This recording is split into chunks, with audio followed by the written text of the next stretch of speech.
J'étais à Grenoble et j'ai découvert ce qu'était la transplantation.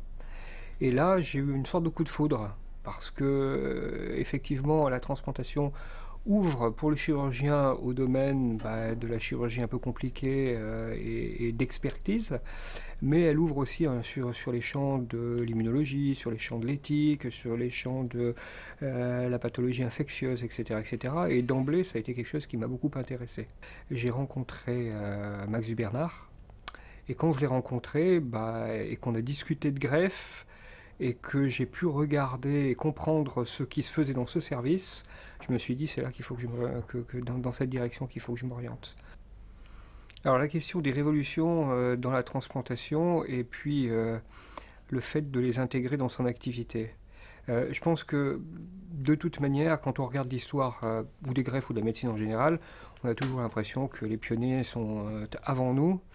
Seulement, il y a des champs non défrichés qui sont absolument immenses, quoi. Alors c'est simplement la façon de regarder la médecine, la façon de regarder la chirurgie, la façon de regarder les spécialités qui est modifiée. Mais des champs à découvrir, il y en a toujours. Et les choses sur lesquelles on est obligé de travailler, c'est comment mieux conserver les organes, c'est comment faire en sorte d'avoir des traitements qui permettent qui durent plus longtemps, comment faire en sorte de relier la chirurgie avec la médecine régénérative, la thérapie cellulaire, etc., etc. Et donc, j'allais dire, le champ, il est largement ouvert. Simplement, il faut s'adapter à la situation et à l'histoire. Alors, l'ischémie, c'est le fait de mettre un organe dans une situation de non-vascularisation.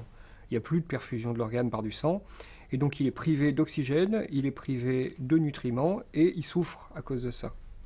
Et l'ischémie-reperfusion, c'est toute la science qui va tourner autour d'abord de la définition des termes de cette souffrance, de la façon dont cet organe va souffrir, et comment est-ce qu'on peut modifier ça et améliorer les conditions de conservation de l'organe entre le moment où il est prélevé et le moment où il est transplanté.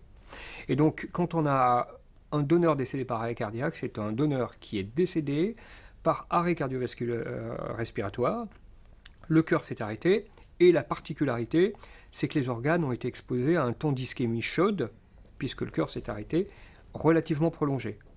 Et comme on a une ischémie chaude relativement prolongée, on a une exposition de ces organes à des lésions d'ischémie reperfusionnante qui sont plus importantes que quand on est en période d'ischémie froide. Mais qui, au demeurant, permettent d'obtenir, lorsque ces grains sont conservés dans des conditions particulières, et en particulier sur des machines de perfusion, qui donnent des résultats cliniques au long cours de même nature que lorsque les reins sont prélevés dans des conditions de mort encéphalique.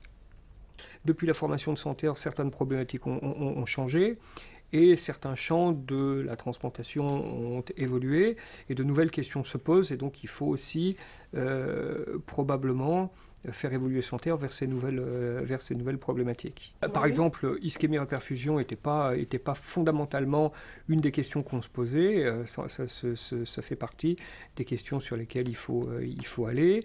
Tissue engineering, au départ, était une vague idée, un nuage, mais devient une vraie réalité.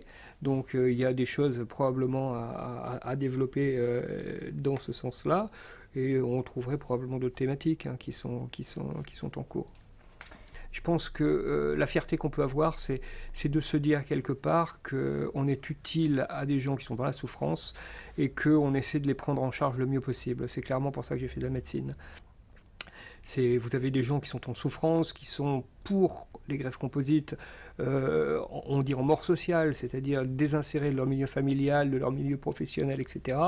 On va les greffer, on va leur donner une opportunité d'avoir la vie de tout le monde, quoi. Et ça, je pense que c'est vraiment bien.